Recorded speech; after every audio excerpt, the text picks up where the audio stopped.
राम राम हरे हरे। श्री श्री राधा दामोदर की जय। श्रील प्रभुपाद की जय। समवेत गौर भक्त वृंद की जय।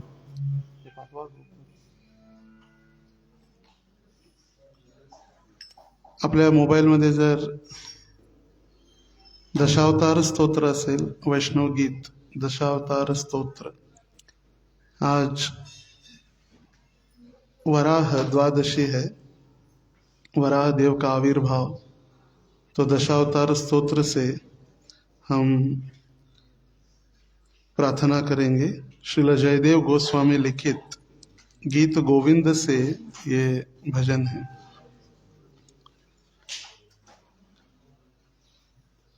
प्रलयापयोधिजले धृतवानसि वेदम् विहितवहेत्रचरित्रमखेदम् प्रलयपयोधिजले धृतवानसि वेदम्।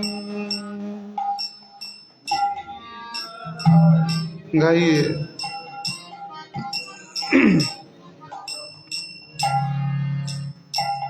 केशवधृता मीन शरीरा जय जगदीश हरे, जय जगदीश हरे, जय जगदीश हरे। केशवधृता मीन शरीरा जय जगदीश हरे,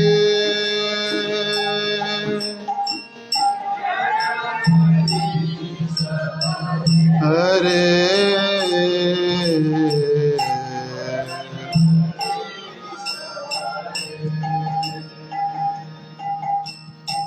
क्षितिरिह विपुलतरे तिष्ठति तव पृष्ठे, धरणिधरण किर्ण चक्र गरिष्ठे। क्षितिरिह विपुलतरे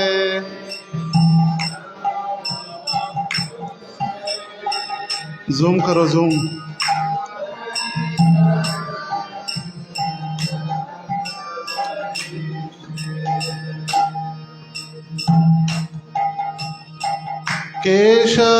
केशवधृता कूर्म शरीरा जय जगदीश हरे, जय जगदीश हरे, जय जगदीश हरे। केशवधृता कूर्म शरीरा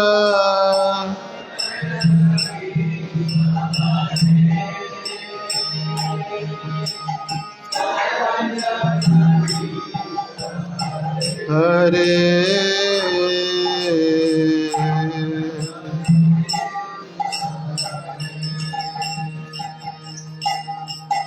वसति दशन शिखरे धरणी तव लग्ना, शशिनि कलंक कलेव निमग्ना। वसति दशन शिखरे तव लग्ना, शशिनि कलंक कलेव। केशवधृता शूकर रूप जय जगदीश हरे जय जगदीश हरे जय जगदीश हरे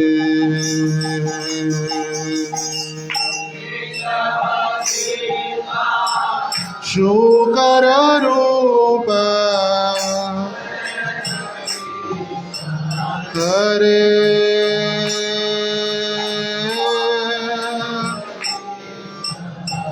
हरे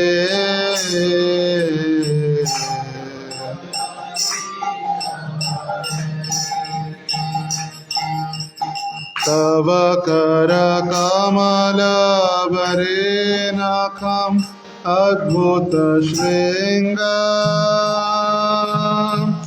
दलित हिरण्यकशिपो तनुभृंग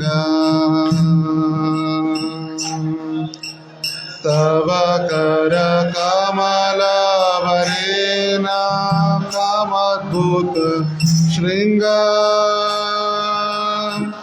दलित हिरण्यकशिपो गाइए जोर से केशवद्रेता नरहरि रूप जय जगदीश हरे जय जगदीश हरे जय जगदीश हरे केशवद्रेता नरहरि रूप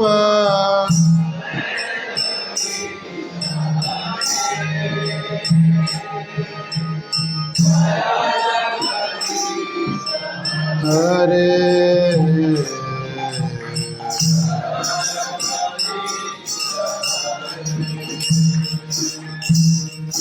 चलयसि विक्रमणे बलिमाद्भुत वामन पदनख नीरजनित जनपावन चलयसि विक्रमणे बलिमाद्भुत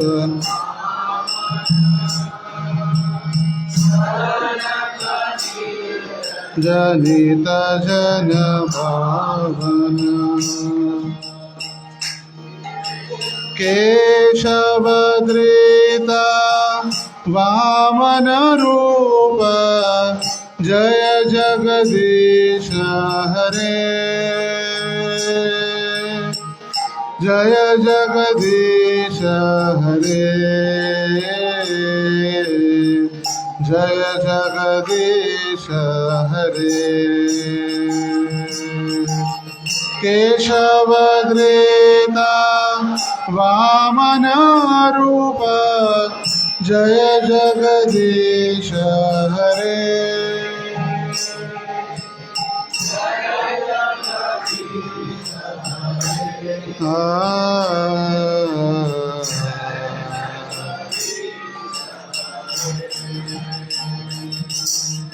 क्षत्रिय रुधिरमये जगत गत पापम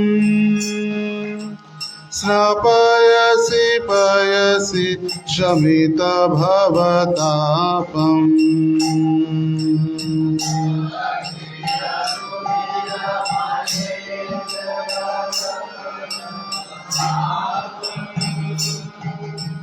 स्नापयसि पयसि शमित भवतापम्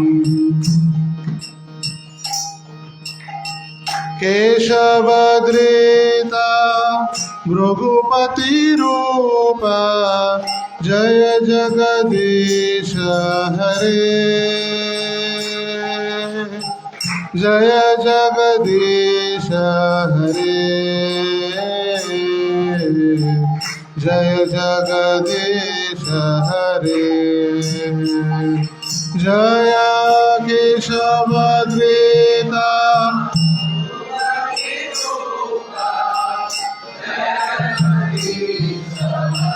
हरे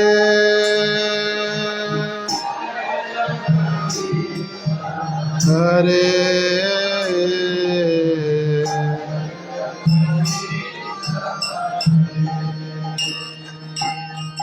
वेतरसे दिक्षुरणे दिक्पति कमनीयम् दशमुखमौलिबलि रमणीयम् वेतरसे दिक्षु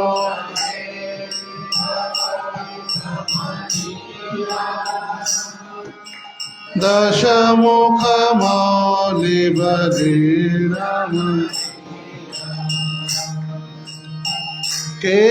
केशवधृता राम शरीर जय जगदीश हरे जय जगदीश हरे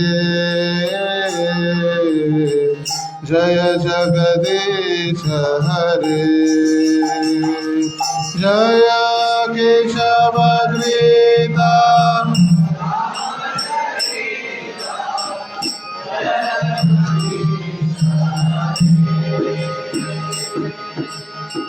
जय जगदीश हरे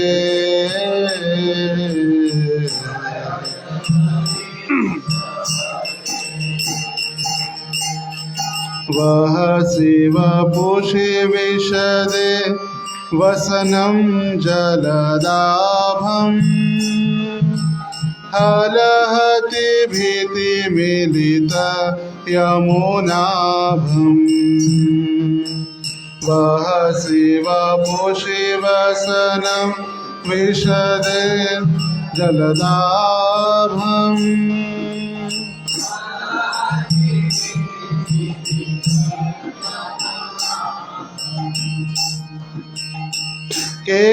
केशवधृता हलधर रूप जय जगदीश हरे जय जगदीश हरे जय जगदीश हरे जय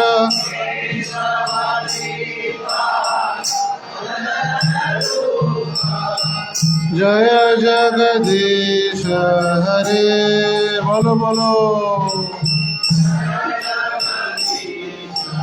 हरे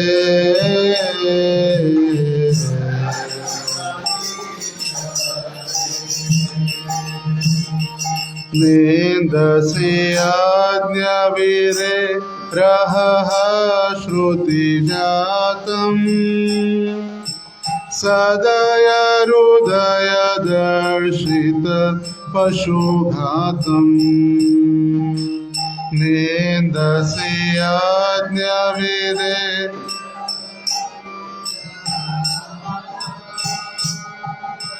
सदय हृदय दर्शित पशु केशवधृता बुद्ध शरीर जय जगदीश हरे जय जगदीश हरे जय जगदीश हरे जय केशवधृता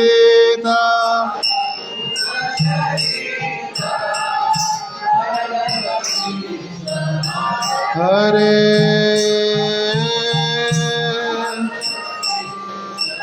हरे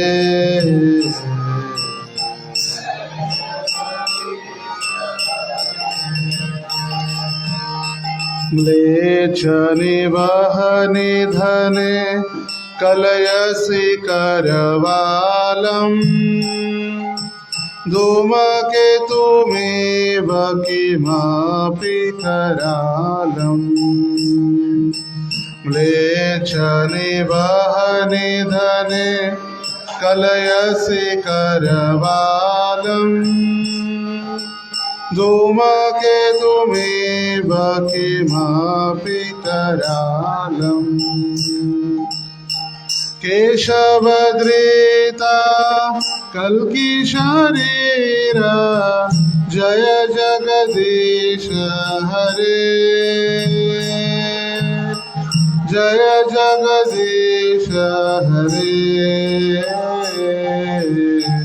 जय जगदीश हरे जय केशवधृता कल्की शरीरा हरे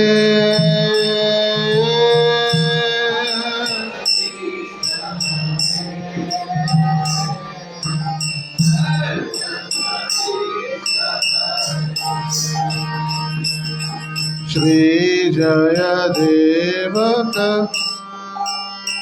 मुदितमुदारम् शृणु सुखदं शुभदं भवसारम् श्रीजयदेव कवेरिदमुदितमुदारम् शृणु सुखदं शुभदम् केशवधृता दशविधरूप जय जगदीश हरे जय जगदीश हरे जय जगदीश हरे जय दशविधरूप हरे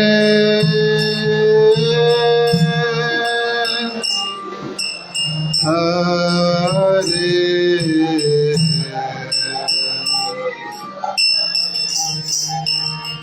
जय केशवधृता शुकररूप जय जगदीश हरे जय जगदीश हरे जय जगदीश हरे जय शुकररूप बोलो बोलो हरे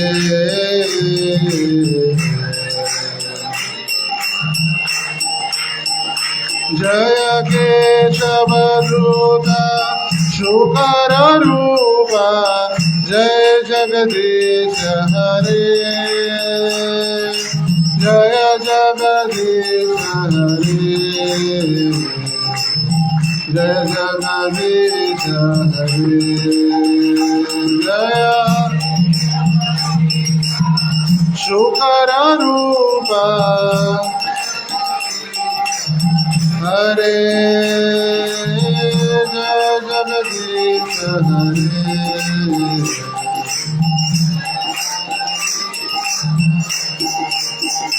जय वराहदेव वराहदेव वराहदेव जय वराहदेव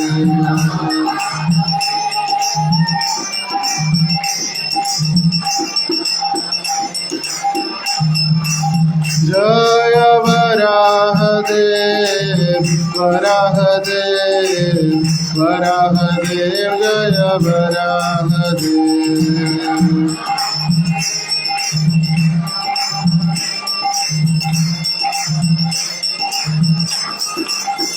जय जय प्रभुपाद प्रभुपाद प्रभुपाद जय जय प्रभुपाद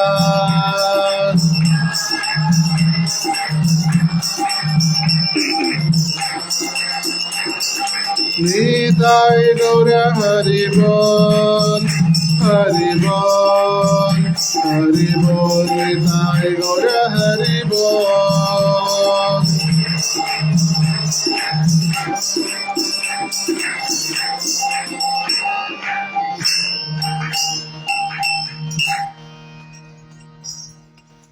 श्री दशावतार स्तोत्र की जय। श्रील जयदेव गोस्वामी की जय। श्रील प्रभुपाद की जय। निताय गौर प्रेमानंदे। ओम नमो भगवते वासुदेवाय।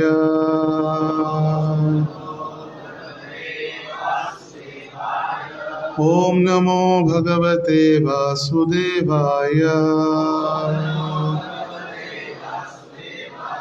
ओम नमो भगवते वासुदेवाय। नारायणं नमस्कृत्यं नरं चैव नरोत्तमं देवीं सरस्वतीं व्यासं ततो जयाम्बुधीरये।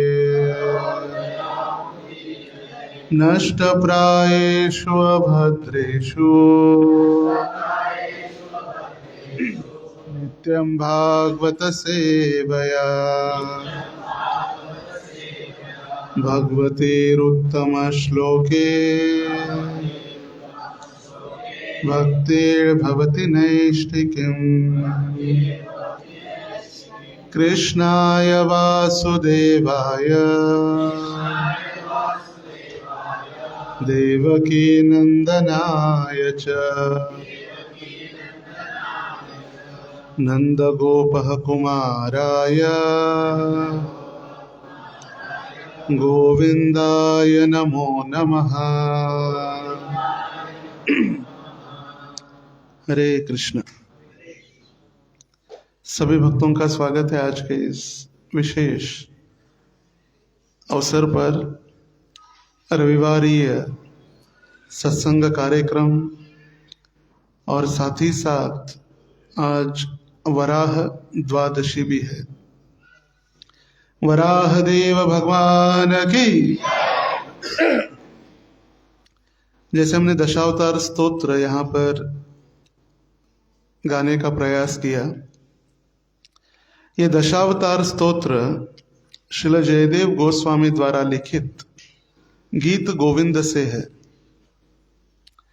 और जयदेव गोस्वामी की बहुत सारी प्रार्थनाएं और स्तुति और भजन श्रील जयदेव गोस्वामी ने लिखित है। इसमें से गीत गोविंद बहुत विशेष और महत्वपूर्ण भजन की एक संच या एक ग्रंथ कह सकते हैं, गीत गोविंद। और इस गीत गोविंद ग्रंथ में भगवान के अलग अलग लीलाओं का वर्णन श्रील जयदेव गोस्वामी ने किया है। आप सभी ने जगन्नाथ जी का दर्शन किया होगा जगन्नाथपुरी में। जैसे हमारे मंदिरों में विशेष रूप से देखा जाता है कि भगवान का उठने का समय और विश्रांति का समय निश्चित है। मंगल आरती, फिर उसके उपरांत दर्शन आरती, फिर शयन, ये सारे समय निश्चित किए गए हैं। मगर जगन्नाथ जी की विशेषता है कि जगन्नाथ जी, उनकी कोई विशिष्ट ऐसा नियमित समय नहीं है जगन्नाथ जी का उठने का और सोने का। और विशेष रूप से जगन्नाथपुरी में हम देखते हैं कि जगन्नाथ जी श्री राधा दामोदर की जय, श्री श्री निताई गौर सुंदर की जय। तो जगन्नाथ जी अपने समय से उठते हैं और अपने समय से सोते हैं। उनको कोई नियमावली नहीं है वहां पर कि इस बराबर ठीक रात को 8:15 बजे आपका श्रृंगार किया जाएगा या 8:30 बजे आपको विश्रांति दी जाएगी या शयन दिया जाएगा। लोग ऐसे थे क्या? शयन दिया जाएगा, ये कोई निश्चित नहीं है। भगवान हर रोज अपने भक्तों को, और विशेष रूप से जो पंडा है उनके, जगन्नाथ जी के पंडा, उन जगन्नाथ जी के पंडाओं को निर्देशित करते कि मुझे कितने बजे उठना है, कितने बजे सोना है। जैसे हमारे मंदिरों में भी, घरों में भी हम भगवान को नैवेद्य भोग अर्पण करते हैं, और कभी कभी वैसे नियम है कि भोग अर्पण करने के बाद एक तो ब्राह्मण दीक्षित भक्त गायत्री मंत्र का उच्चारण करे, गायत्री मंत्र उच्चारण करते हुए भगवान का चिंतन करे, जिसमें भगवान भोग स्वीकार रहे हैं।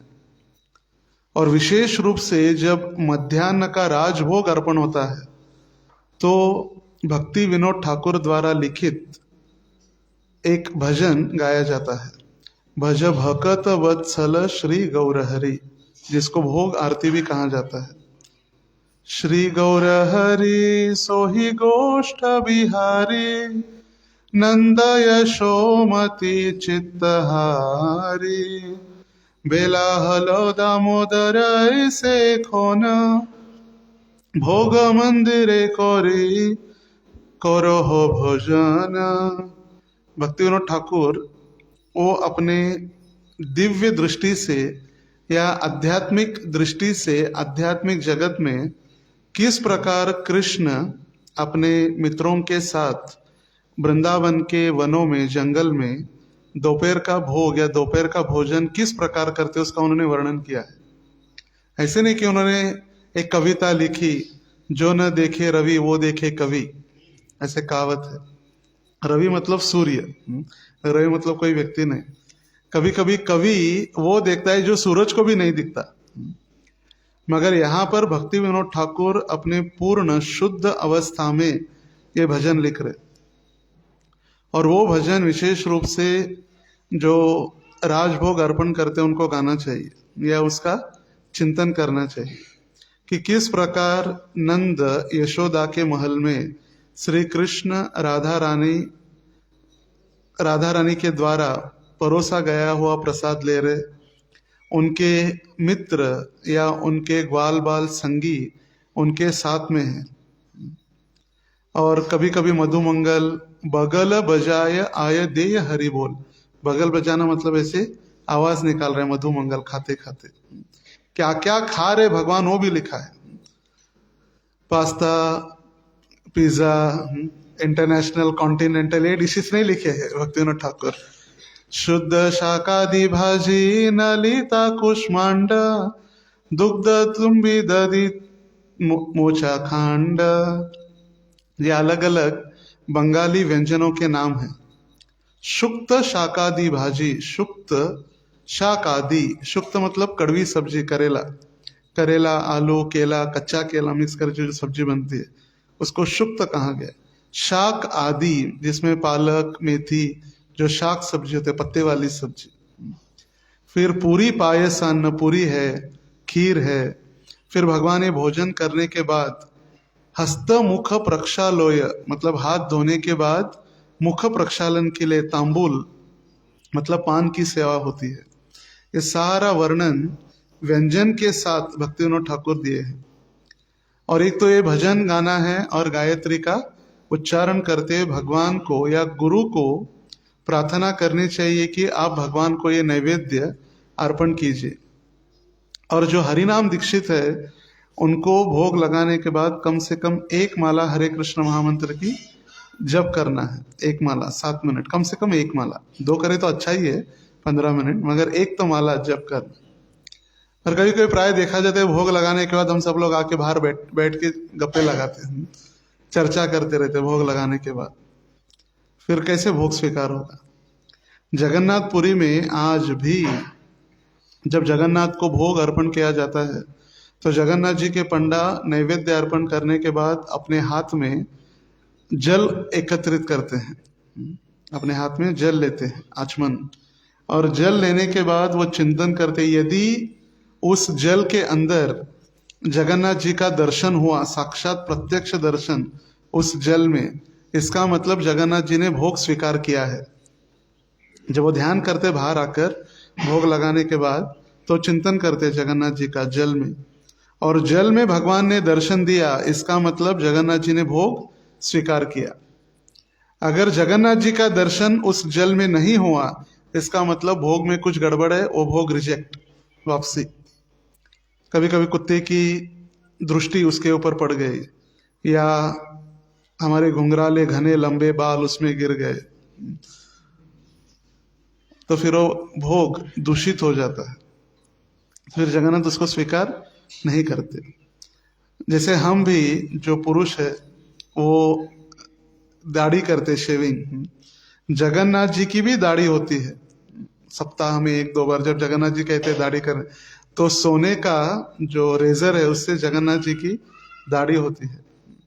जगन्नाथ जी हर रोज ब्रश भी करते हैं, टूथब्रश से नहीं या कोलगेट से नहीं, दंत काष्ठ, मतलब जो नीम की लकड़ी होती है उससे, दंत काष्ठ। जो भक्त भगवान को प्रातः काल में अर्चन करते हैं उसमें भी है दंत काष्ठ। दंत काष्ठ अर्पण करना होता है भगवान को, उठाने के, भगवान को जब मंगल आरती के पहले उठाते तभी दंत काष्ठ, भगवान को दांत सफाई करने के लिए। तो जैसे भगवान कहे ए यथा माम प्रपद्यन्ते ताम तथैव भजाम्य हम, जो जिस भावना से मुझे शरण आता है उसी भावना से मैं उसके साथ आदान प्रदान करता हूँ। अगर हमारी भावना यही कि साक्षात कृष्ण यही है, उपस्थित है, तो ऐसे आदान प्रदान करेंगे। अगर हमें लग रहा है कृष्ण गोलोक में है तो एक सिर्फ मूर्ति है या पत्थर है, तो फिर ऐसे आदान प्रदान करेंगे। मूर्ति नाही तुम्ही साक्षात ब्रजेंद्र नंदन, हे कृष्ण आप मूर्ति ने, आप कौन है? साक्षात ब्रजेंद्र नंदन है। तो ये नैवेद्य की बात जगन्नाथ जी की हम कह रहे थे, क्योंकि एक गीत गोविंद की प्रार्थना है, जयदेव गोस्वामी द्वारा रचित। ये गीत गोविंद की प्रार्थना श्रवण किए बिना जगन्नाथ जी सोते नहीं। हर रोज गीत गोविंद की प्रार्थना गानी पड़ती है जगन्नाथ जी को सुलाने के लिए। श्रीत कमला कुच मंडल है, धृत कुंडल धृत कुंडल कलित ललित वनमाला, जय जय देव हरे, जय जय देव हरे। ऐसे सुंदर प्रार्थना श्रित कमला कुछ मंडल है। जैसे दशावतार स्तोत्र लिखे, भगवान की लीलाओं का भी वर्णन उसमें हुआ है। कालिया दमन की लीला, वही जगन्नाथ है, वही कृष्ण भी है। उन्होंने कालिया का दमन किया। फिर वो सभी मुनि जन मानस हंस, सभी मुनि जनों के मन को हंस के रूप में आकर्षित करने वाले वो कृष्ण है। जय गौर से कृष्ण से जगन्नाथ। तो हमें प्राय कभी कभी समय मिलता है तो हम दुनिया की चर्चाएं या दुनिया भर का कचरा, जैसे महाराज जी बताते कल की पुराण, दुनिया का कचरा मोबाइल में, उसके ऊपर ही हम उंगलियां चलाते रहते हैं। और फिर हम कहते हैं कि हमें आता नहीं, गाने आता नहीं, या हमें पता नहीं चलता। मगर ये संस्कृत की प्रार्थनाएं जिस, क्या कहते हैं उसको, ताल में या जिस पंक्ति में या जिन वाद्य ने,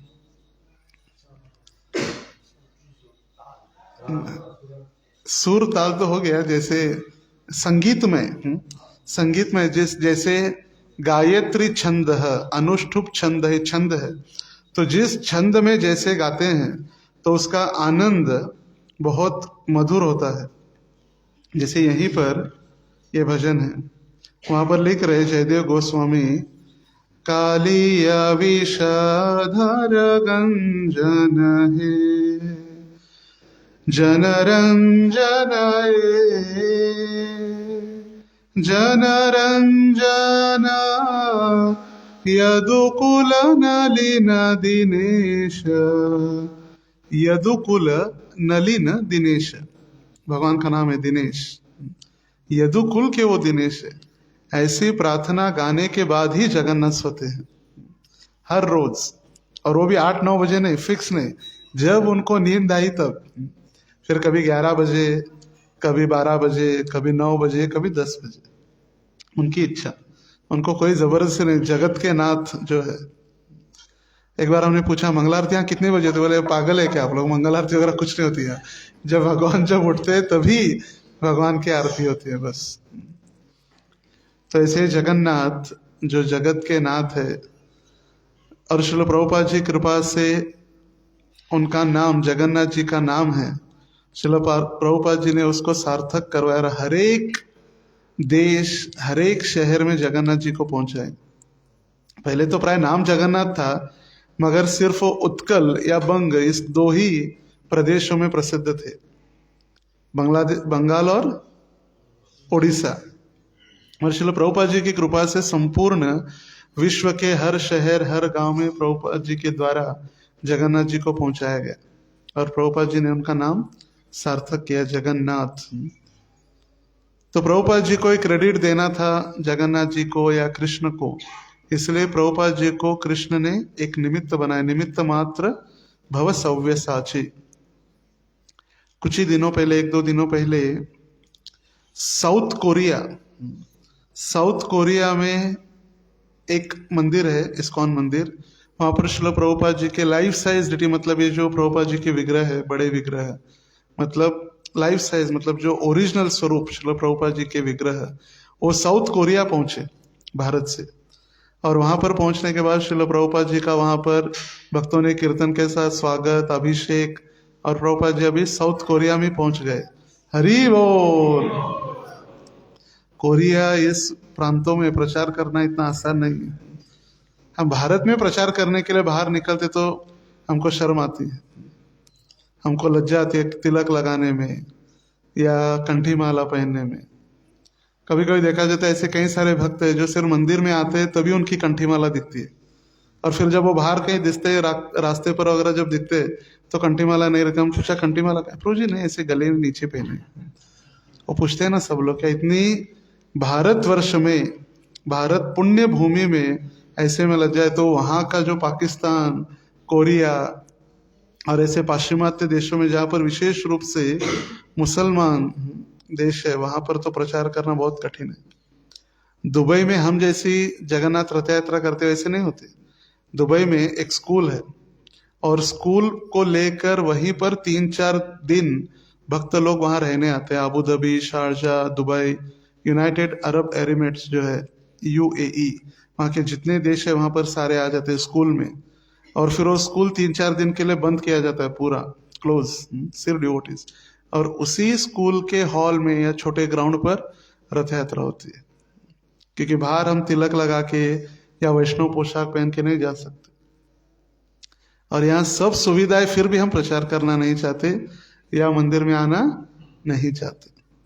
और इसीलिए देखा गया है कि पाश्चिमात्य देश के भक्त जब भारत में आते हैं पुण्य भूमि में, विशेष रूप से धाम यात्रा करने के लिए, वो हमसे कई गुना प्रगतिशील दिखते। यही कारण है क्योंकि वो लालायित रहते, लोभी रहते भक्तों के सानिध्य के लिए, भगवान के दर्शन के लिए, धाम के लिए, गौ सेवा के लिए, वैष्णवों के संग के लिए। इतने लालायित क्यों रहते? क्योंकि उनको नहीं है उस संग वहां पर। इतना दुर्लभ है कि भारत में जितना सुलभ रीति से प्राप्त हो रहा है, इसलिए उसकी हमें कदर नहीं है। अति परिचयात अवज्ञा, जिसको कहा है मलयस्य वही चंदनम। जो मलय पर्वत पर जो शबर जाति की स्त्री थी, भिल्ल स्त्री, वो मलय पर्वत पर जो चंदन प्राप्त होता है उसका उपयोग किस लिए करती थी? चूल्हे में जलाने के लिए, रसोई पकाने के लिए, पानी गर्म करने के लिए। अगर वो चंदन हमारे पास मिले तो पहले हम उसको लॉकर में जमा करके रखेंगे। लाखों रुपए का चंदन है।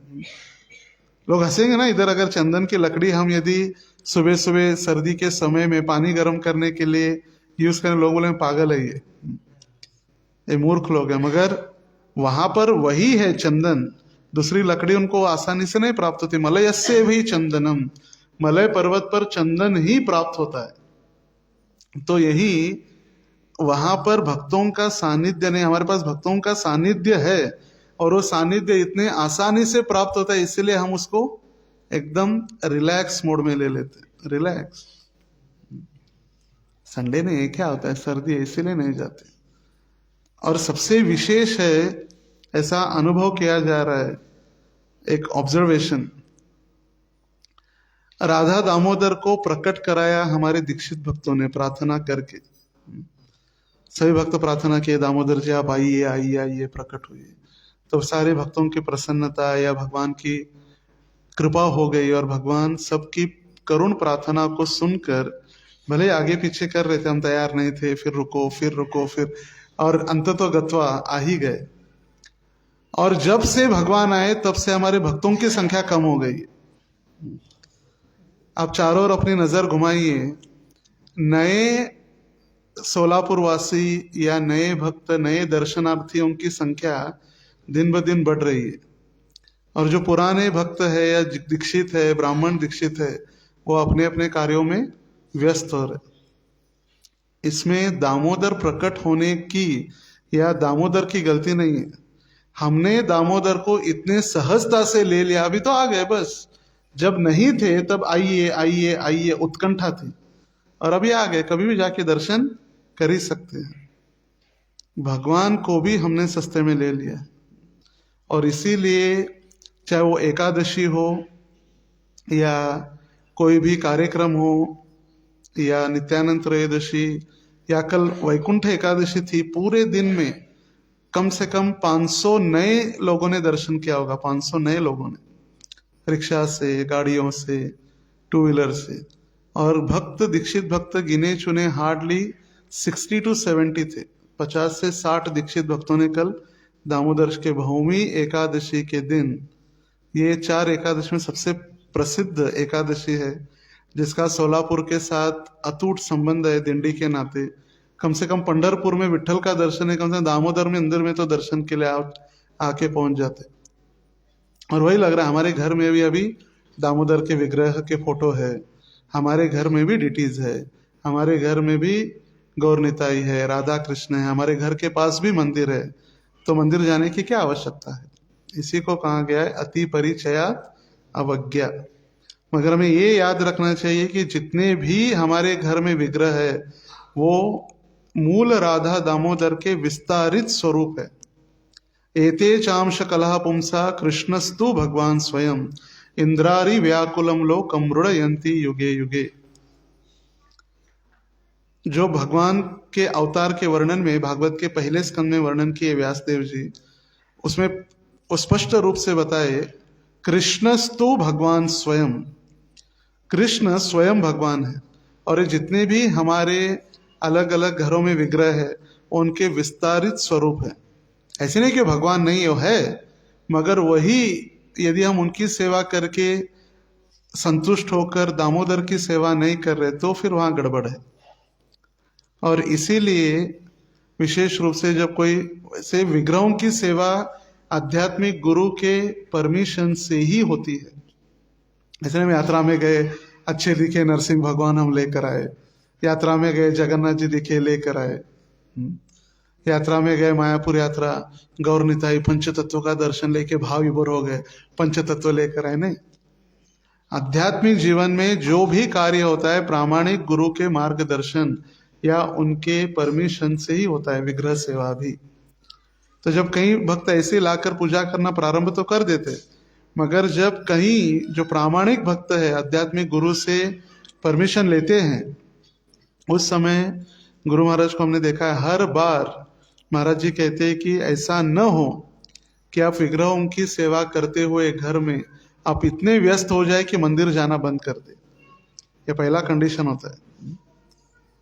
ये कितने सारे भक्तों के लिए हमने सुना है। इसीलिए महाराज जी कहते हैं कि आवश्यकता क्या है, 20-30 किलोमीटर के रेडियस तक, 30 किलोमीटर के रेडियस तक इतने घर में विग्रह या बड़े बड़े मंदिर बनाने की आवश्यकता नहीं है। जहां पर मंदिर है उसके 30 किलोमीटर के रेडियस में, और वो नियम भी है 30 किलोमीटर के रेडियस में इस्कॉन का मंदिर है, वहां पर दूसरा मंदिर खोलने की आवश्यकता नहीं है। नहीं तो सहज हो जाता है, सहजी है। और इसीलिए हमें ध्यान देना चाहिए कि जैसे ही ये पूरा वीक, प्राय पूरा सप्ताह मध्वाचार्य आविर्भाव, रामानुजाचार्य तिरोभाव, भौमी एकादशी, भीष्माष्टमी, अद्वैत सप्तमी, अद्वैत आचार्य का आविर्भाव, कल एकादशी, आज वराह द्वादशी, कल नित्यानंद त्रयोदशी।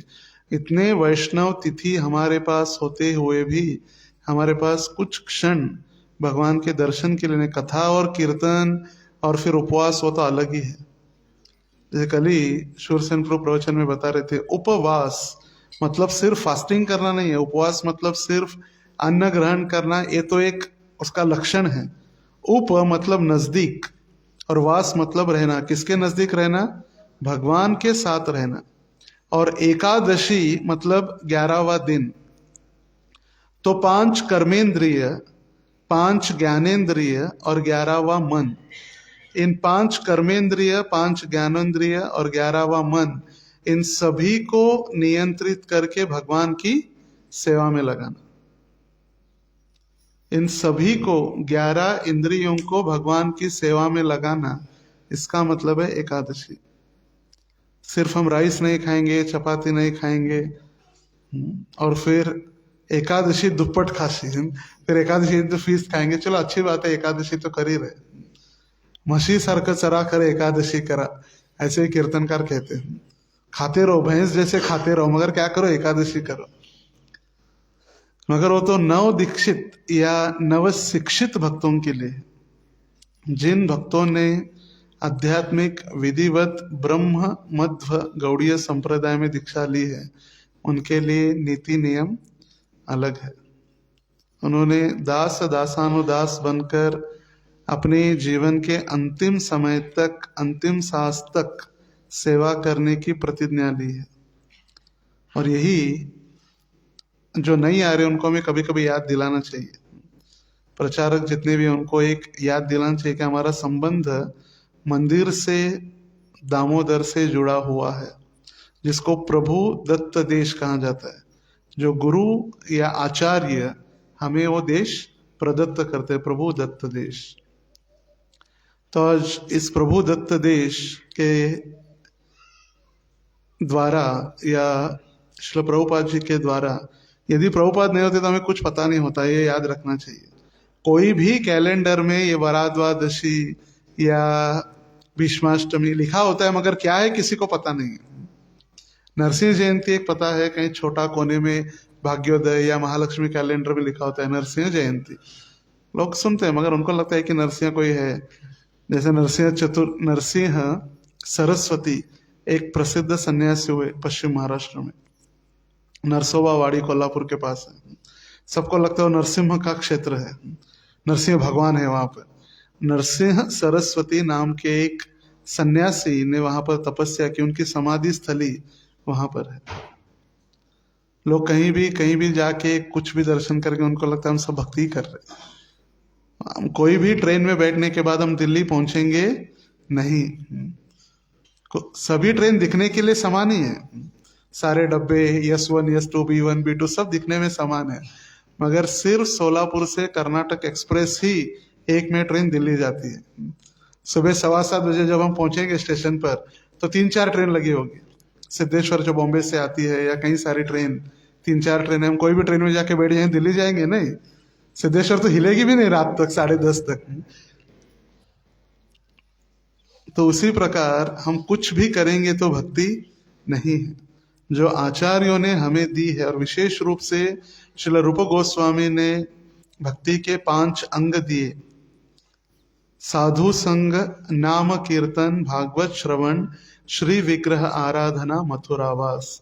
और इसी के अंतर्गत हमें जो भी कर रहे इसी के अंतर्गत है।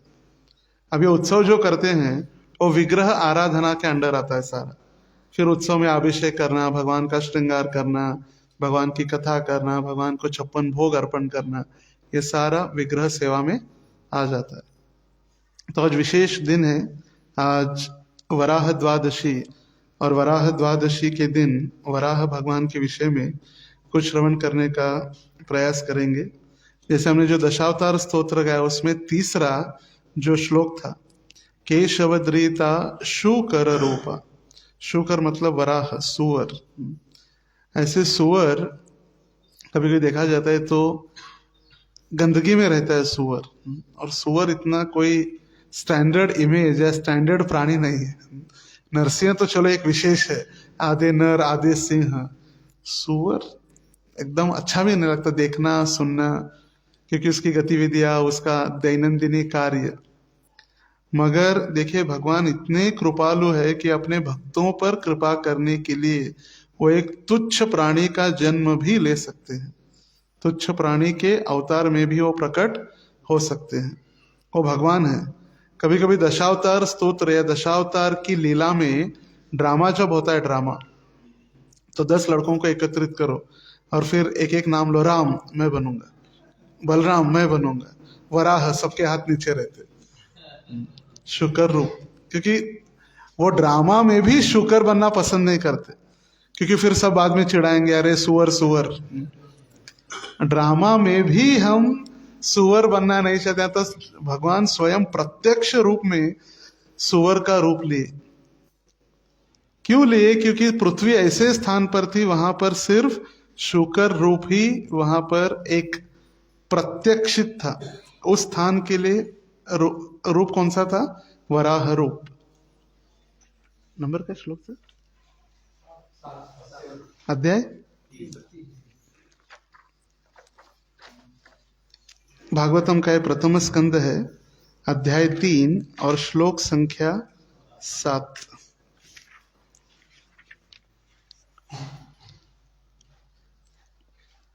ये अध्याय का शीर्षक है समस्त अवतारों के स्रोत भगवान कृष्ण। कृपया मेरे पीछे दोहराइए। द्वितीयं तु भवायास्य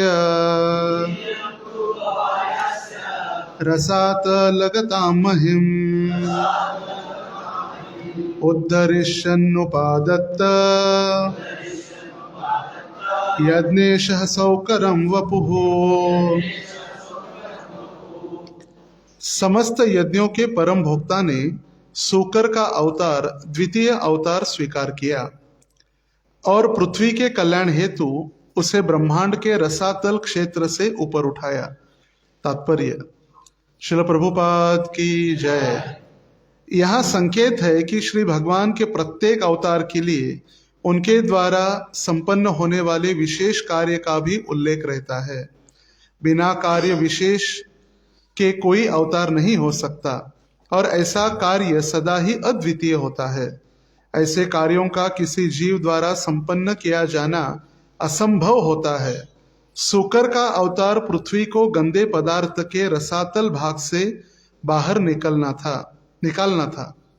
गंदे स्थान में कोई वस्तु उठाना सूकर का कार्य है और सर्वशक्तिमान श्री भगवान ने यह आश्चर्य असुरों को कर दिखाया, जिन्होंने पृथ्वी को ऐसे गंदे स्थान में छिपा दिया था। श्री भगवान के लिए कुछ भी असंभव नहीं है। यद्यपि उन्होंने सूकर की भूमिका निभाई, तो भी वे सदैव दिव्य स्थिति में रहते हुए भक्तों के द्वारा पूजित रहते हैं। भगवान के लिए एक तो कोई कार्य असंभव नहीं है। भगवान कोई भी रूप धारण कर सकते हैं। भगवान को कोई चीज छुपती नहीं है।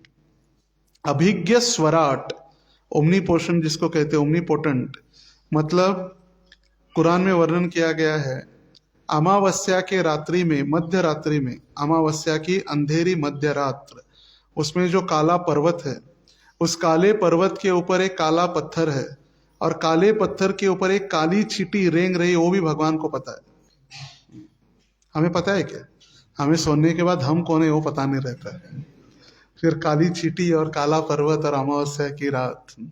अमावस्या के रात में यदि हम किसी ने कुछ हॉरर सुना दिया सोने के पहले और फिर कर आवाज है, तभी हम फिर डर के उठ जाएंगे, भूत। मगर भगवान अभिज्ञ स्वराट, उनसे कोई, भले उनसे सभी डरते मगर वो किसी से डरते नहीं है। अब ये सूकर रूप जो द्वितीय अवतार भगवान ने धारण किया, उसके पीछे कारण क्या था? जब ब्रह्मा जी ने विष्णु के द्वारा, विष्णु के जो नाभि से कमल उत्पन्न हुआ सृष्टि की उत्पत्ति के पहले, और नारायण के नाभि से जब कमल उत्पन्न हुआ तो उस कमल में ही स्वयंभू ब्रह्मा जी प्रकट हुए।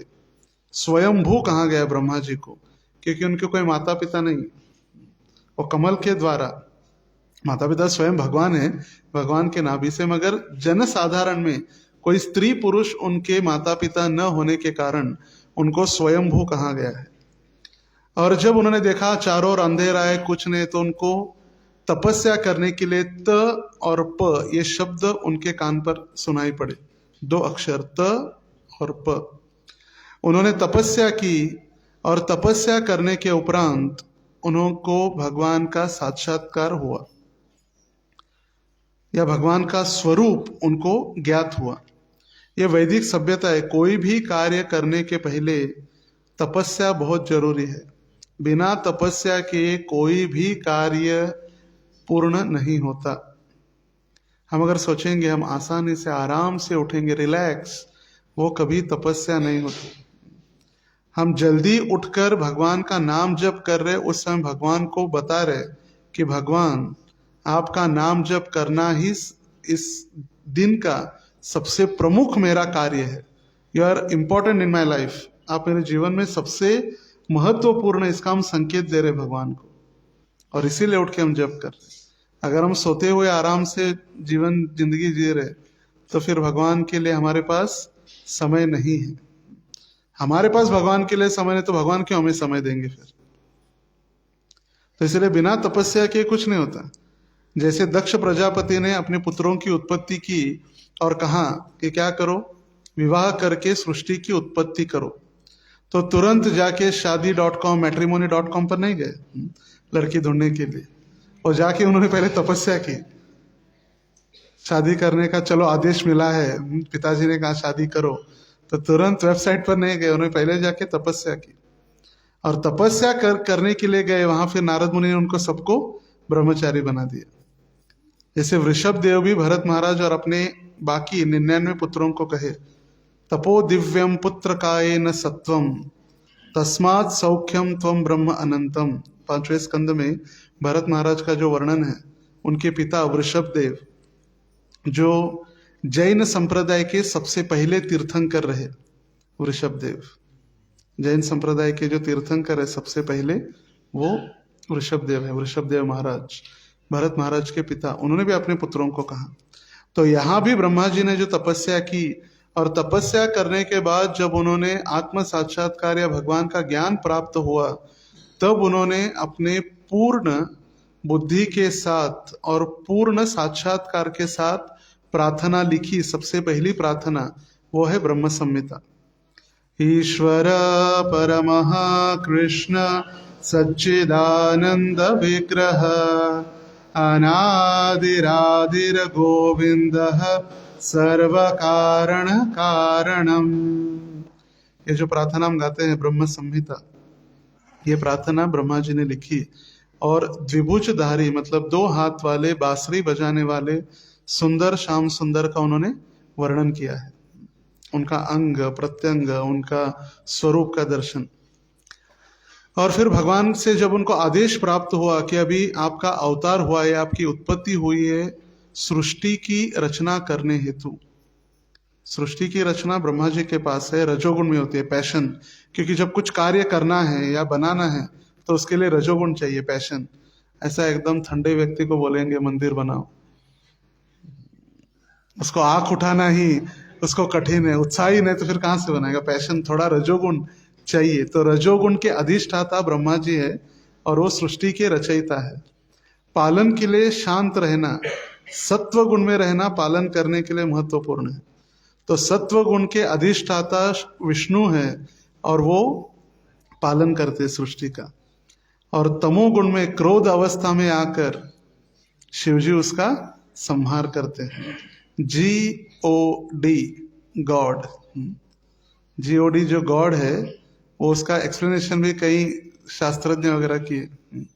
GOD गॉड का जो जनरेट और फिर operate and destroy, generate operate and destroy, GOD God.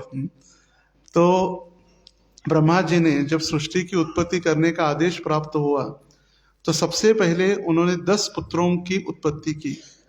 10 पुत्र प्राप्त हुए। 10 पुत्रों को कहा सृष्टि में जाकर मैथुन जीवन से उत्पन्न मनुष्य जीवन की सृष्टि उत्पन्न करो, मैथुनी जीवन से सृष्टि उत्पन्न करो, स्त्री और पुरुष एकत्रित आकर। तो वो 10 पुत्र कहे हमें कुछ नहीं करना है, हम ब्रह्मचारी बनेंगे, हमें संसार में पढ़ना नहीं है, बस कौन शादी और फिर संसार कौन चलाएगा, हमें नहीं चलाना है। तो 10 के 10 ब्रह्मचारी बन गए। 10 ब्रह्मचारी बन गए तो ब्रह्मा जी क्रोधित हुए, बोले मेरे आदेश का पालन नहीं किया जा रहा है। तो जब क्रोधित हुए तो उनके भ्रुकुटी से, कपाल से क्या हुआ, एक रोता हुआ बच्चा जन्म लिया। रोते हुए जन्म लिए, इसलिए उनका नाम हुआ रुद्र। शिवजी प्रकट हुए रुद्र।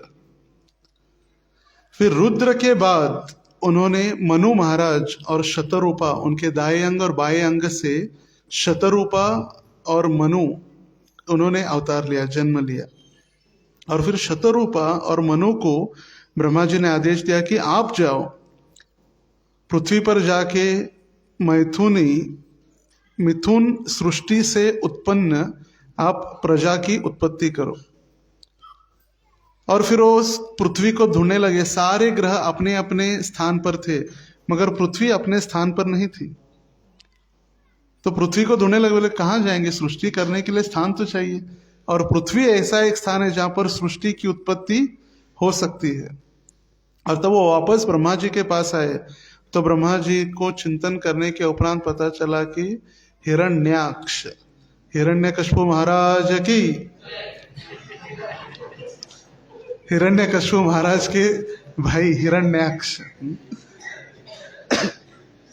ये हिरण्याक्ष, इन्होंने सोचा कि देवी देवताओं की शक्ति प्राप्त कहाँ से होती है उनको, ब्राह्मणों से। और जब ब्राह्मण पृथ्वी के ऊपर यज्ञ हवन करते हैं, आराधना करते हैं, यज्ञ में आहुति देते, तभी देवी देवताओं को शक्ति मिलती है। तो सबसे पहला इन ब्राह्मणों को समाप्त किया जाए और सृष्टि को ही समाप्त किया जाए, पृथ्वी का ही खात्मा किया जाए।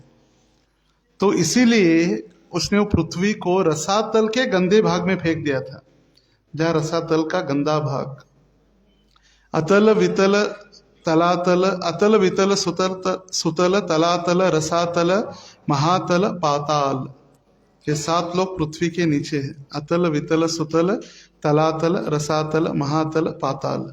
और फिर भूर, स्वर्गलोक, जनलोक, महलोक, तपलोक, सत्यलोक, ये ऊपर 7। तो ऐसे 14 भुवनों का ये ब्रह्मांड है। तो रसातल के गंदे स्थान पर इस पृथ्वी को छुपा के रखा था। क्योंकि गंदे स्थान में हम जाते हैं क्या, कभी टॉयलेट जाके आने बाद पुनः जाते क्या टॉयलेट, जब टॉयलेट होते तभी जाते हैं। चलो अच्छा माहौल है वहां पर, जाके थोड़ा घूम के आते हैं, नहीं तो जाते हैं टॉयलेट के स्थान पर कभी नहीं। तो इसीलिए टॉयलेट के स्थान पर कोई जाएंगे नहीं, इसीलिए ऐसे स्थान पर छुपा के रखा था। और ऐसे स्थान पर जाने के लिए फिर एक ही प्राणी है, जो फिर क्या है, शुकर। ऐसे स्थान पर पृथ्वी का उद्धार करने के लिए। और ब्रह्मा जी सोच ही रहे थे ऐसे कैसे होगा, अभी रसातल में क्या होगा, रसातल से पृथ्वी को कौन लाएगा, चिंतन चल ही रहा था। उस समय ब्रह्मा जी छीके जोर से, हाँ छी।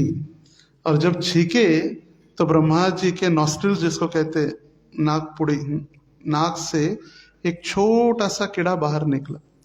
जब छींकने के बाद नाक में अटका था कुछ कीड़ा, ऐसे नहीं है नाक से जब कीड़ा बाहर निकला, देखते देखते सबसे पहला वो अंगुष्ठ, अंगुष्ठ मतलब हाथ के अंगूठे के समान इतना था।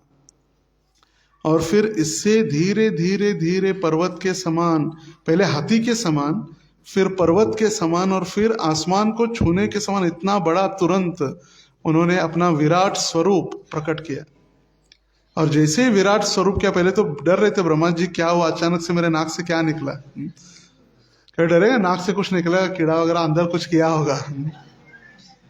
जैसे कई दिनों पहले हम एक आर्टिकल पढ़ रहे थे, उसमें बताया जा रहा था कि लोगों को आजकल जो आदतें हैं, बैड हैबिट्स, कहीं भी खाना, कहीं भी सोना, जैसे रात में बेड में खा के सोना, उस तरह जैसे जहाँ पर हम खाते वहाँ पर उसी स्थान पर सोना नहीं चाहिए जब तक वो साफ नहीं करते। आजकल तो इतने बड़े बड़े फर्नीचर्स और पलंग है, तो स्थान बचा ही क्या है, खाना पीना सोना जप करना वही पर चलता है सारा। तो खाकर रात में ऐसी प्लेट छोड़कर सो जाते थे। तो जो अलग अलग कीड़े हैं या कॉकरोच, क्या कहते हैं उसको, झुरड़ मराठी में कहते हैं, तो कॉकरोचेस वगैरह वहां पर उसको आकर्षित होकर उस स्मेल से जो थोड़ा बहुत बचा हुआ अन्न या थोड़ा बहुत जो भोजन बचता था, तो धीरे धीरे उसके कान के पास वो प्लेट कान के अंदर प्रवेश की, और कान में जाने के बाद उसके कान की पूरा जो इंद्रिय कर्णेंद्रिय उसको वो खराब कर रहे थे। जब डॉक्टर ने उसको अंदर जाके पूरा रिसर्च करके जब चेकिंग किया तो पता चला अंदर जो कॉकरोचेस ने अंडे दिया अंदर कान के अंदर। तो उसका रीजन जब ढूंढा तो पता चला कि खा के ऐसी प्लेट छोड़ देते थे, तो उसके स्मेल से। इसलिए सावधान हो जाइए। हम भी कुछ खा के ऐसे सो रहे तो उसको कम से कम किचन में सफाई करके रखना अच्छा है। तो जब नाक से भगवान प्रकट हुए तो ब्रह्मा जी तेने ब्रह्म हृदय आदि कवये, जिन ब्रह्मा जी को हृदय से उन्होंने ज्ञान प्रदान किया है, वो ब्रह्मा जी को पता चला है तो साक्षात नारायण है। और वो शुक्र रूप धारण करके उन्होंने पृथ्वी को रसातल से निकाला, और जो सामने सूंड जो है दांत, उसके ऊपर पृथ्वी को रख के वो वापस पहले उन्होंने उसके स्थान में रख दिया। और उसके बाद जो हिरण्याक्ष को जो पता चला कि पृथ्वी का अपहरण हो गया, पहले अपहरण तो इसने किया था, पर वो सोचने लगा कि मेरे कंट्रोल के अंदर जो पृथ्वी थी उसका अपहरण कर लिया विष्णु ने, मैं उसको छोड़ूंगा नहीं। तो फिर वो पीछे से अपने गदा और त्रिशूल लेकर भागने लगा। भगवान ने उसकी गदा ले ली, फेंक दी, और त्रिशूल मारने का तो एकदम इतना बड़ा विग्रह सोचिए, और त्रिशूल तो फिर एक कांटे के समान भी नहीं लगा होगा भगवान को, क्योंकि भगवान वराह की चमड़ी इतनी मोटी है, इतनी जाड़ी थी, वो त्रिशूल भी स्पर्श करके टूट गया, वहां पर अंदर नहीं गया, त्रिशूल स्पर्श होते ही टूट गया। इतनी जाड़ी और कठोर चमड़ी वराह भगवान की थी। साधारण शुकर नहीं है ये जो हम देखते हैं रास्ते पर। ये शुकर भले ही शुकर का रूप है, मगर वो सर्वसाधारण रूप नहीं है। इसलिए प्रभुपाद जी यहां पर लिखे,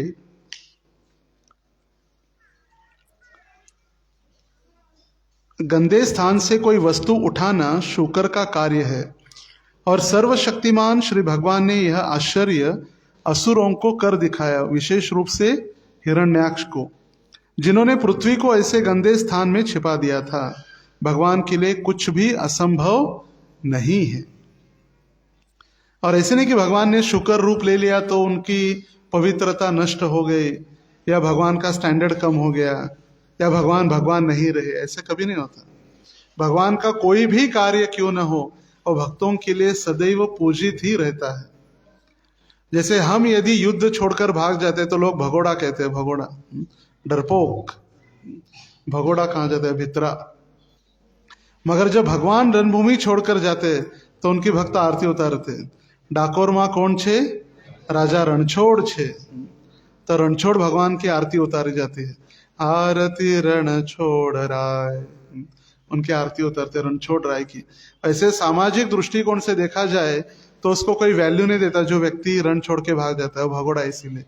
मगर भगवान का कोई भी कार्य क्यों न हो, वो दिव्य है, क्योंकि उसके पीछे एक कार्य है, और बिना कार्य के भगवान कोई भी अवतार लेते नहीं।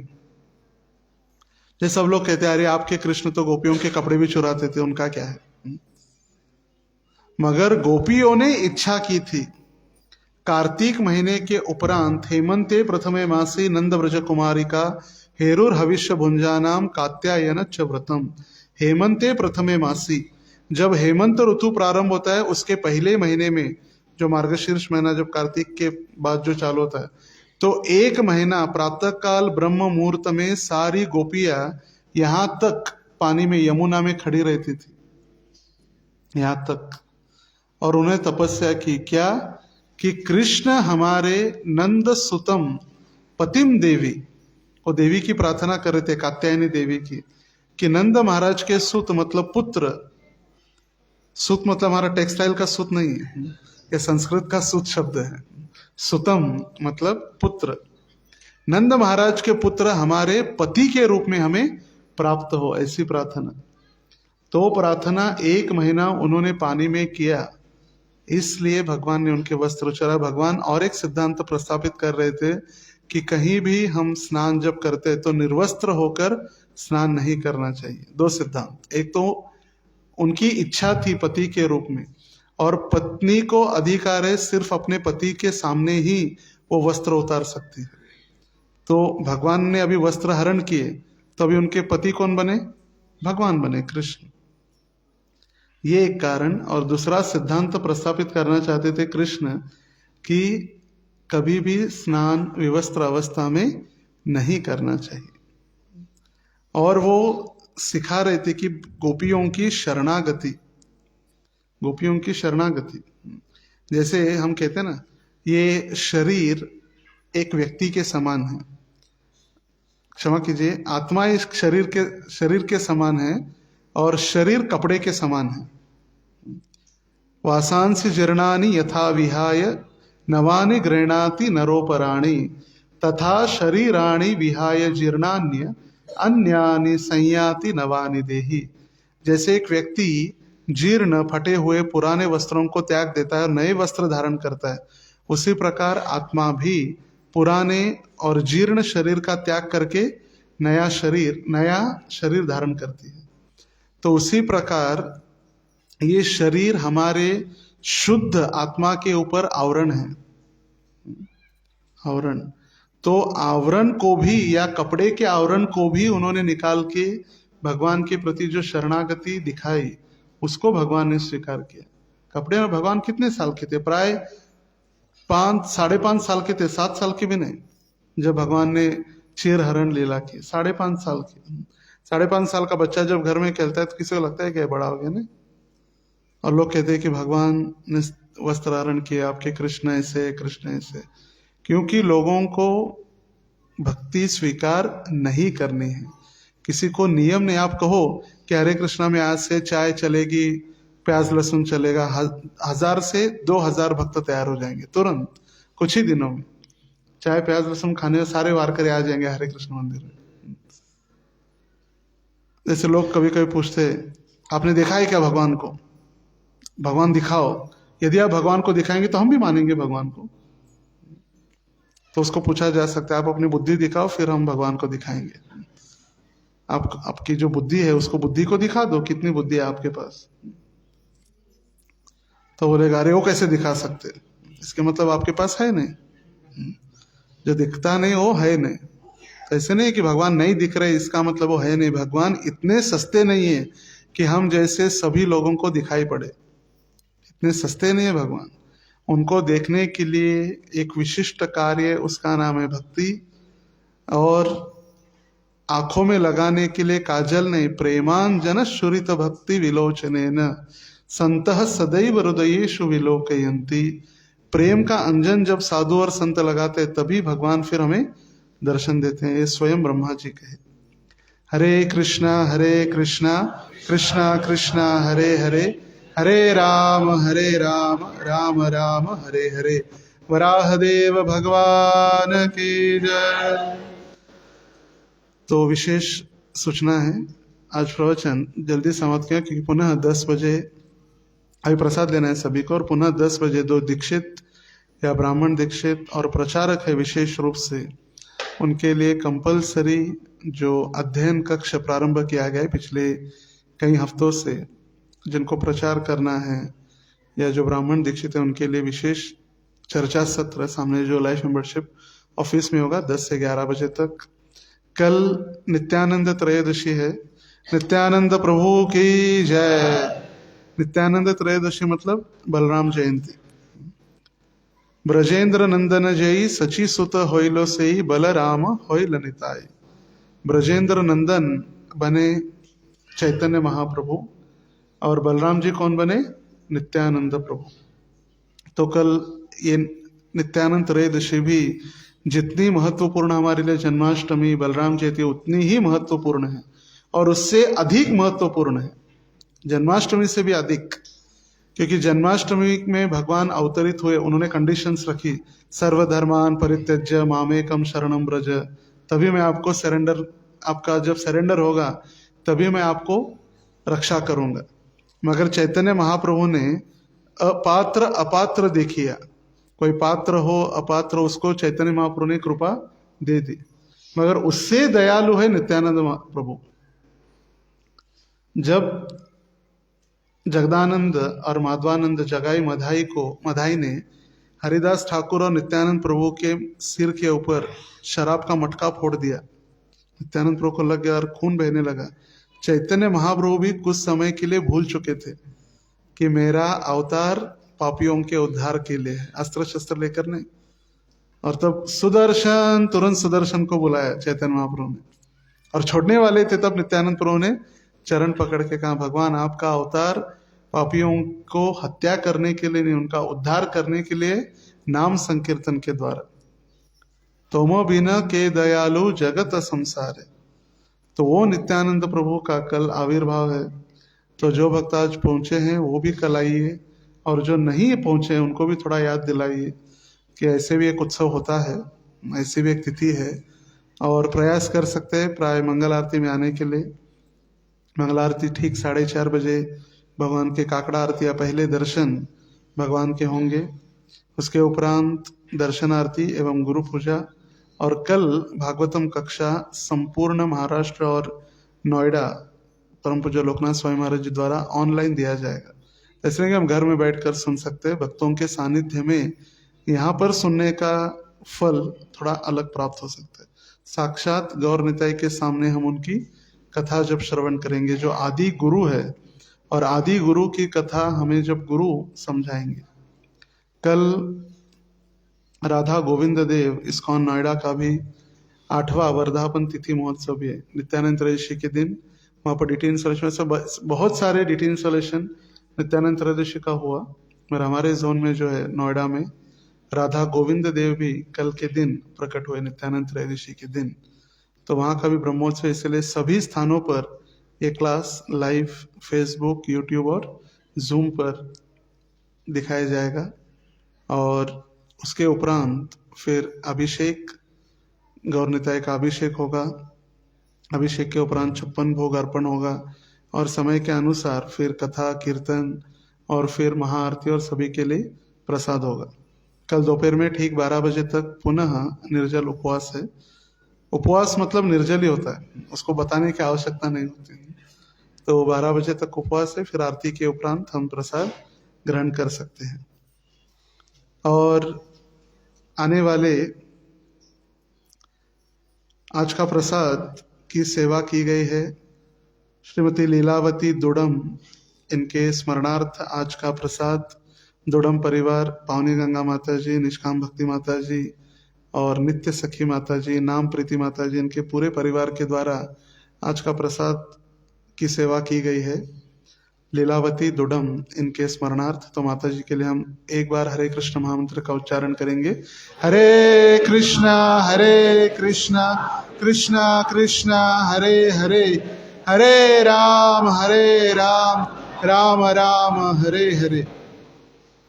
तो ये विशेष अवसर है आप सभी के लिए भी, जो भी अपनी पुण्यतिथि, अपने घर वालों के या रिश्तेदारों की पुण्यतिथि है, शादी की सालगिरह है, जन्मदिन है, हम सारे भक्तों के सानिध्य में यहाँ पर मना सकते हैं।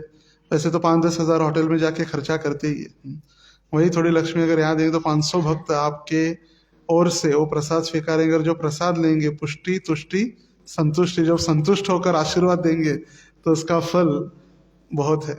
तो याद रखिए, ऐसी सेवा भी कर सकते हैं। बाहर जब रिसेप्शन में श्रीमान परमानंद प्रभु और अन्य भक्तों से आप संपर्क कर सकते हैं। और इस्कॉन सोलापुर के ओर से अभी एक द्वारका यात्रा समाप्त हुई। द्वारका के बाद द्वारकाधीश पंढरपुर आए। तो जो द्वारका नहीं पहुंचे द्वारकाधीश का दर्शन करने के लिए, वो पंढरपुर पहुंचे द्वारकाधीश का दर्शन करने। अभी द्वारकाधीश पंढरपुर के बाद दक्षिण भारत भी गए अपने अलग अलग लीलाएं करने के लिए। तो दक्षिण भारत में दक्षिण भारत यात्रा 1 जून 2022, मतलब 3-4 महीने बाकी है अभी, 1 जून को रात को 9 बजे यहाँ से सोलापुर से प्रस्थान होगी यात्रा। 2, 3, 4, 5, 6, 7, 8, 9, 10 8 दिन की, एक हफ्ते की यात्रा रहेगी, जिसमें श्री रंगनाथ जी स्वामी जो है वर्ल्ड का सबसे बिगेस्ट, सबसे बड़ा मंदिर है और सबसे बड़े विग्रह है। जिनकी सेवा स्वयं विभीषण ने की थी। विभीषण इनकी सेवा करते और आज भी 12 वर्ष में एक बार विभीषण आके उनकी सेवा करते आज भी। तो रंगनाथ जी का दर्शन होगा। और फिर अनंत पद्मनाभ त्रिवेंद्रम तिरुवनंतपुरम, जिसके विषय में हम सुन रहे थे, इतना सोना है, इतना सोना है, एक दरवाजा खोला तो अभी जाके भगवान आपके लिए दरवाजा खोल देंगे तो सोना ही सोना हो जाएगा, वहां से नहीं, यहाँ आने के बाद। फिर तिरुवनंतपुरम अनंत पद्मनाभ स्वामी का दर्शन है। फिर मदुराई में मीनाक्षी का दर्शन है। रामेश्वरम, कन्याकुमारी और नव तिरुपति नव नव तिरुवनवेली नवतीर्थ दर्शन, वो भी बहुत सारे ऐसे दर्शन है। दक्षिण भारत प्राय हम तमिलनाडु कवर करते करते केरला तक पहुंचेंगे और पुनः केरला से फिर वापसी है। तो 4 महीने का समय जिनके पास छुट्टियां है या नहीं है वो ब्लॉक करके रखिए। जिनका कुछ व्यापार है या कुछ भी उस डेट से अलग रखिए, एक तो पहले या तो बाद में, और वो डेट्स रिजर्व करके रखिए। और भक्तों के सानिध्य में यात्रा करना एक अलग अनुभव है। यात्रा में तो जाते हैं केसरी टूर्स और चौधरी यात्रा कंपनी, मैं हर बार बताते रहता हूँ, वो क्या करते, पूरा हरिद्वार ऋषिकेश लेकर जाते हैं, गंगा स्नान करो, ये करो करो चलेगा। फिर उसके उपरांत मथुरा दर्शन, मथुरा जन्मभूमि, फिर 84 खंबा, हाँ कृष्ण का मंदिर दिखा, हंसी, हा हा हा, तालियां बजाई, हो गया। फिर ताजमहल का दर्शन, यात्रा समाप्त। फिर पूरे चिंतन में ताजमहल ही वापस आता है। तो भक्तों के सानिध्य में जहाँ हम पहुंचेंगे तो वहां पर जब तीर्थ स्थानों में, तीर्थ स्थलियों में भगवान की महिमा लीलाओं को श्रवण करेंगे, जैसे रामानुजाचार्य के 108 दिव्य देशों में कई सारे दिव्य देशों हम दर्शन करेंगे। और सबसे प्रमुख श्री संप्रदाय का जो केंद्र है श्री रंगम, जहाँ पर रामानुजाचार्य की समाधि नहीं है, रामानुजाचार्य का दिव्य देह 1000 वर्ष के बाद भी आज भी ऐसी है मुद्रा में, एक मुद्रा ऐसी आज भी रखा गया, दिव्य देह, चंदन और कर्पूर का लेपन किया हुआ वो स्थान है। उनके गुरु यमुनाचार्य, उनकी समाधि है। कावेरी का दर्शन है, कन्याकुमारी है, राम सेतु दर्शन है, सेतु बंध, जिस सेतु का निर्माण स्वयं प्रभु रामचंद्र ने किया। राम का नाम लिखते ही पत्थर भी तैरने लगे। हम भी राम ना लेंगे तो हम भी समुद्र में तैर सकते हैं, प्रैक्टिस कर सकते हैं, डूबेंगे नहीं। अगर नाम शुद्ध होगा तो डूबेंगे नहीं, अगर नाम थोड़ा गड़बड़ होगा तो फिर डूब जाए, किसी को लाना पड़ेगा बाहर। ऐसी बहुत सुंदर और आध्यात्मिक स्थलियों से गुजरते हुए ये तीर्थ यात्रा है। और कल उसका टिकट प्रारंभ होने वाले, वैसे कल चालू हो गए 12 तारीख को, 120 दिन पहले टिकट बुकिंग स्टार्ट हो जाता है और कुछ ही गिने चुने टिकट बचे हैं क्वांटिटी। तो जिनको आना है पूरी यात्रा की लक्ष्मी नहीं देनी है, कुछ 5000 टिकट के लक्ष्मी देकर अपने नामांकन कर सकते हैं। श्रीमान ब्रजबंधु प्रभु, संकर्षण लक्ष्मण प्रभु, गोविंद राम प्रभु, हाड़ाई पंडित प्रभु, परमानंद प्रभु, ब्रजवधु माता जी, रामलीला माता जी, जो भी आपके प्रमुख है एरिया के, उनके पास आप नामांकन कीजिए। और सभी इस यात्रा में जितनी ज़्यादा से ज़्यादा भाग लेने का प्रयास कीजिए। भागवत कथा भी यहाँ पर आयोजित करनी है। भागवत कथा 7 दिवसीय विशेष भागवत कथा, सभी लोग अपने अपने घर में जिसकी पुण्यतिथि है या स्मरणार्थ भागवत कथा करते हैं, मगर वो सभी एकत्रित आकर राधा दामोदर के चरणों में ब्रजधाम में भागवत कथा, सभी के स्मरणार्थ, उनके सभी के फोटो रखे जाएंगे, मगर सभी के स्मरणार्थ भागवत कथा का नियोजन है। और उस नियोजन के लिए एक बड़ा हॉल भी बनाने का, परमानेंट हॉल भी विचार चल रहा है, नवनिर्माण, क्योंकि अभी टेम्पल हॉल तो आज ही भर गया ऐसे, तो भागवत कथा में लोग आएंगे तो कैसे। आज तो सिर्फ एक कुछ प्राय 10% भक्त है, तो इतना हॉल हाउसफुल हो गया। और फिर हॉल, तो उसके लिए नया हॉल का भी एक तैयारी चल रही, तो उस सारे धनराशि से नया हॉल भी बनेगा। और 7 दिवसीय भागवत कथा जो गुड़ी पाड़वा से उसका संबंध है, इस्कॉन सोलापुर का, इसीलिए गुड़ी पाड़वा के दिन नहीं होगा, क्योंकि गुड़ी पाड़वा के दिन आप सभी के घर में अलग अलग उत्सव और कार्यक्रम होते, तो गुड़ी पाड़वा के नेक्स्ट डे रविवार से कथा प्रारंभ होगी। रविवार से लेकर शनिवार तक 7 दिवसीय श्रीमद् भागवत कथा, और फिर 8वें दिन पुनः रविवार को रामनवमी है। प्रभु रामचंद्र की। तो गुड़ी पाड़वा और रामनवमी के बीच जो 7 दिन है, विशेष सुवर्ण संधि है। 3 अप्रैल 2022 से लेकर 9 अप्रैल 2022 7 दिवसीय भागवत कथा।